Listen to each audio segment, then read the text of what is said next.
guess doubleheaders just aren't the Phillies thing. I mean, we don't need the offense to show up for 2 games. We don't need to hit the baseball. We don't need to drive runners in scoring position. They're fine. We don't need to score runs against this Mets team.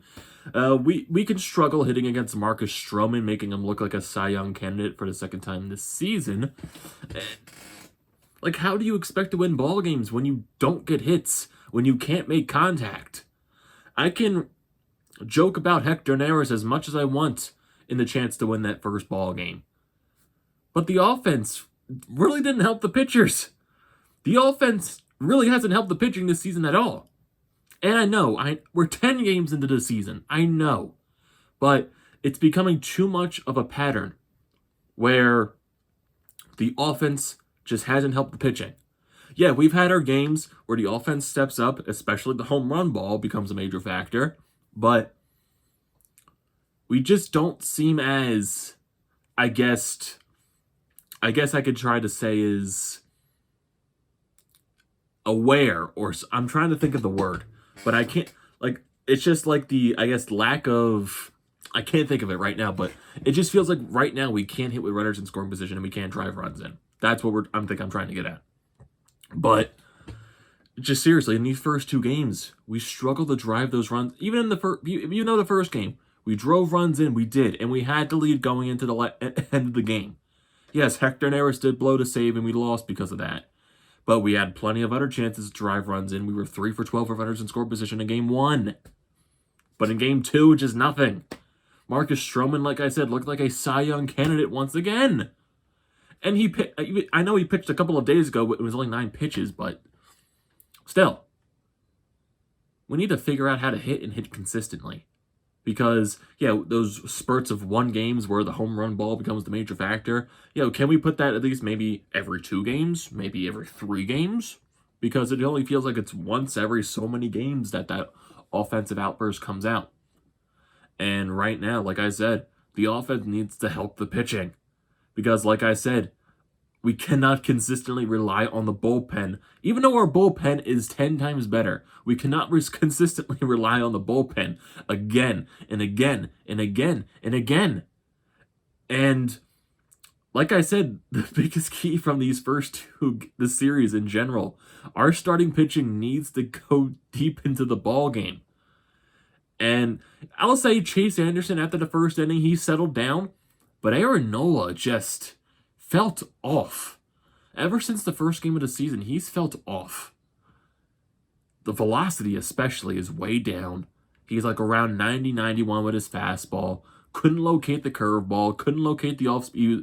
Relying way too much on the off-speed pitches to where he got a little bit predictable on the mound, which became an issue and why the Mets were able to drive in some runs. But yeah, Aaron Nola just hasn't looked himself so far to start off the season after opening day. He just has not looked like himself. And yes, he's going to point that out specifically, like he just didn't have it today, but it was crucial. It's crucial for the series for our pitchers to go deep into the ball game.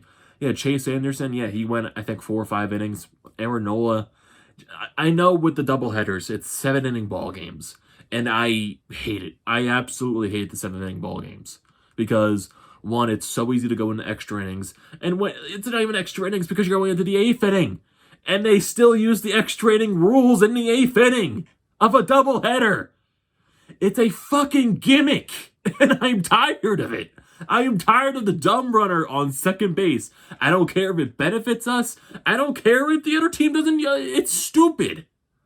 The runner on second base is a fucking gimmick. And it does not belong in baseball, just as much as the 7-inning games don't belong in the sport of baseball. It just doesn't. It's a stupid gimmick to try to speed up the game. And most of the time, it doesn't work. Because it's so easy to go into the extra innings. It's so easy to go into the 8th and 9th inning of a 7-inning ball game. Man.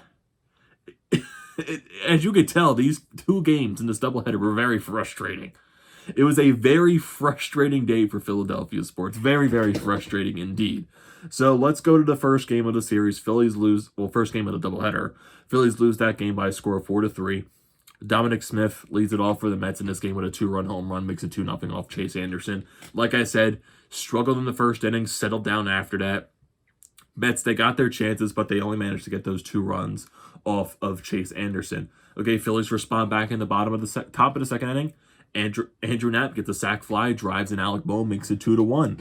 Top 6th inning, got Gene Segura, got a couple of runners on base. He manages to drive a run home, gets Rhys Hoskins to score. The Phillies had their chances to drive more runs in that inning, but they couldn't.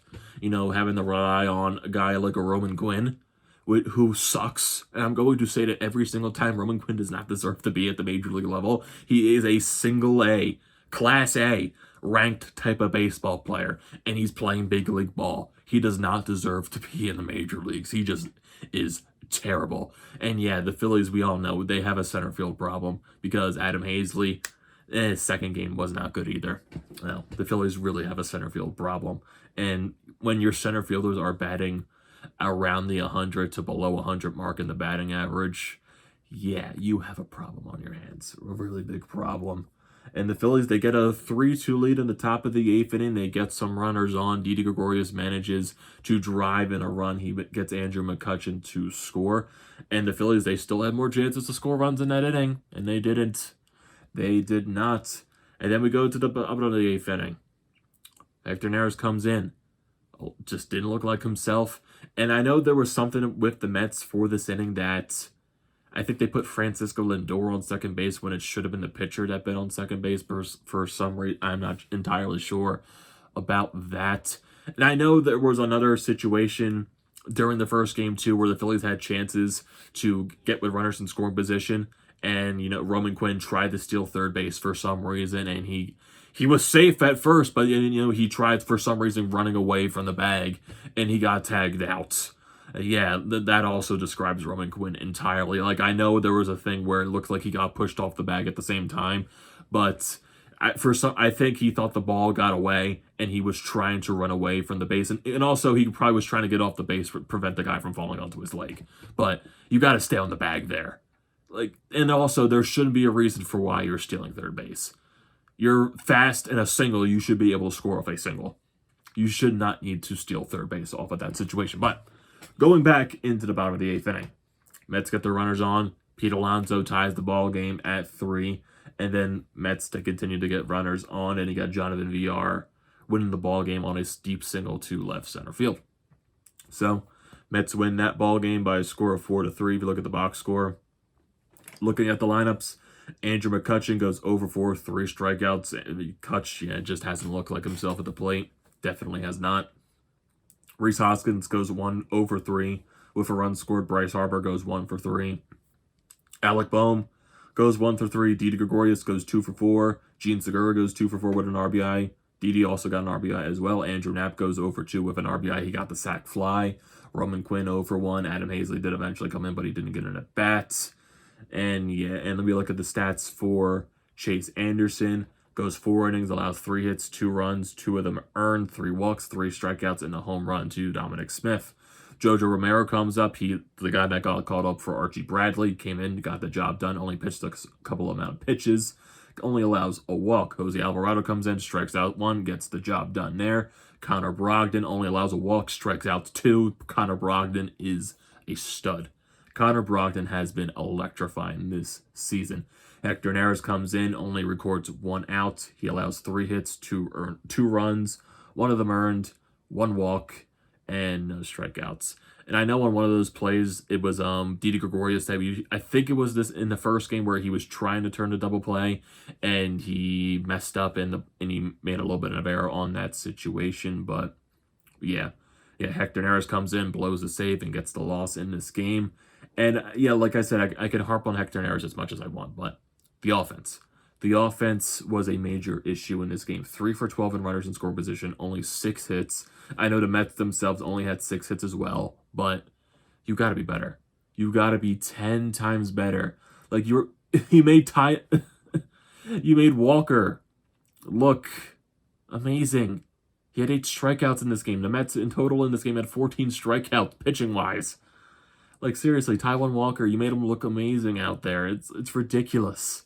It is absolutely ridiculous. And if you go to game 2, you lose that game 4-0. Like, the offense is a major problem. Like I said, Aaron Nola just did not look like himself. Mets get their runs in the bottom of the 4th inning and the bottom of the 6th inning. Jonathan Villar once again gets a double, drives in Jeff McNeil, makes it a 1-0 game. Brandon Nimmo, the tool, makes it a 3-0 game on a single, which, like I said, makes it 3-0.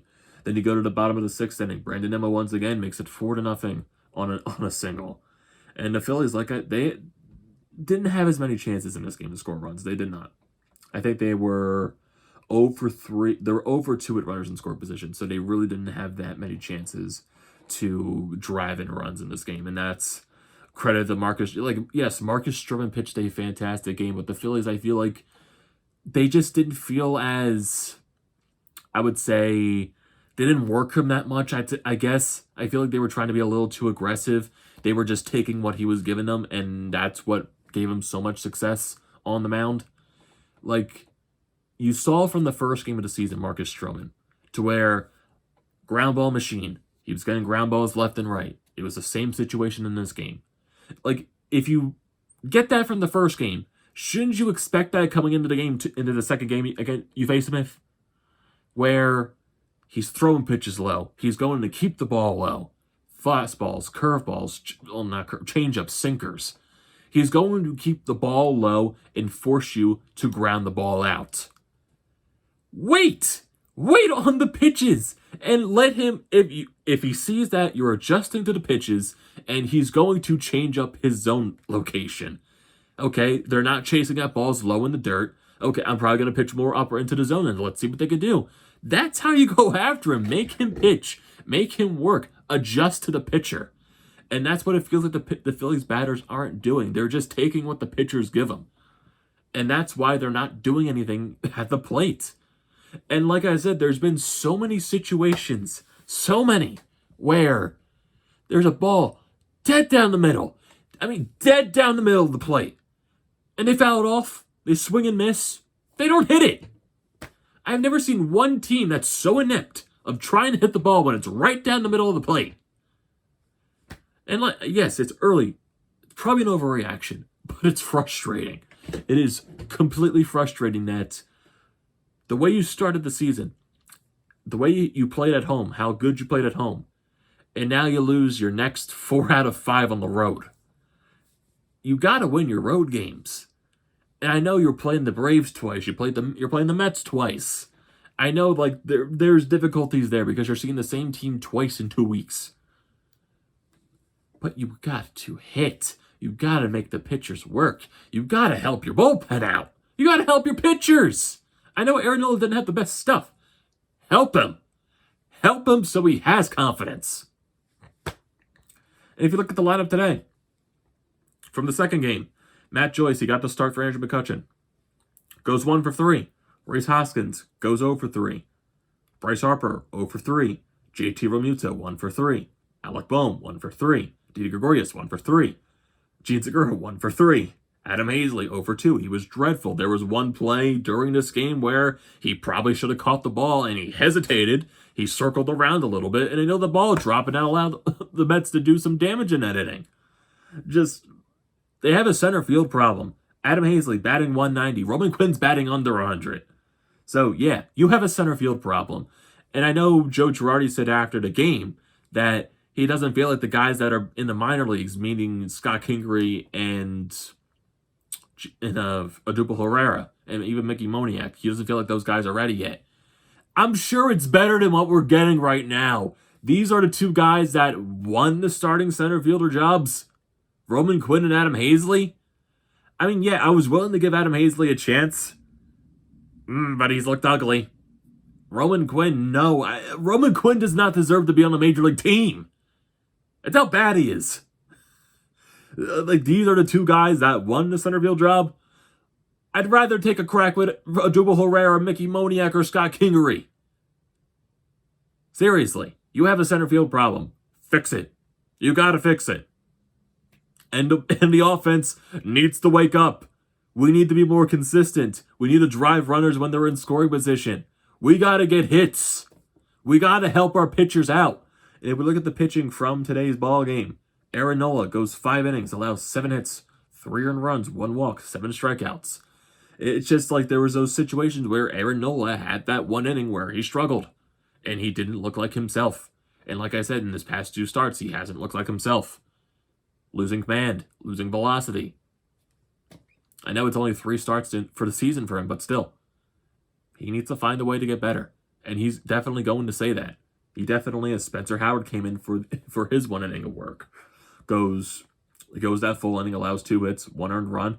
And Spencer Howard, I would say he looked At the start, you saw the velocity, you saw the 97-mile-an-hour, 98-mile-an-hour fastball, but then there was a little bit of situations where he was losing velocity, and then the velocity came back. It's just, I think Spencer Howard's only up because of the doubleheader, and you're allowed to get that 1 extra roster spot, so I'm expecting the Phillies to send him back down for tomorrow. But, like Spencer Howard, yeah, he needs to find a way to get himself into this major league roster. He needs to find a way to pitch. I expect him more to be of a bullpen guy if he were to be a mainstay in the major leagues right now. I just don't see him as a starter currently just because of the amount of times he can't go deep in the ball games. He loses the velocity. He loses the command. He needs to find a way to learn not to do that. He has to be better. This entire team right now has to be better, especially on the road. They got to be better on the road. You cannot be making these pitchers look fantastic. And they made Marcus Stroman look fantastic 2 times this season. Stroman goes 6 innings, only allows 4 hits, 3 strikeouts. And he has a .75 ERA on the season. Yeah. You're making these pitchers look fantastic. And the Phillies, well, when Stroman came out, they got 2 runners on base. It did nothing. I mean, too little, too late. You did absolutely nothing there. You gotta be better. You have to be better. In the final 2 games of this series, you're going to get Zach Eflin, you're going to get Zach Wheeler. I think Pedersen's on the mound for the Mets tomorrow, and DeGrom's on the mound for the Mets on Thursday.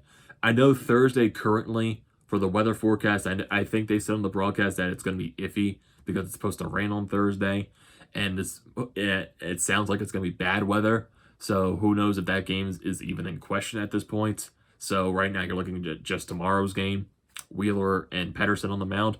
Wheeler needs to have a bounce-back performance, definitely from his last start against the Braves.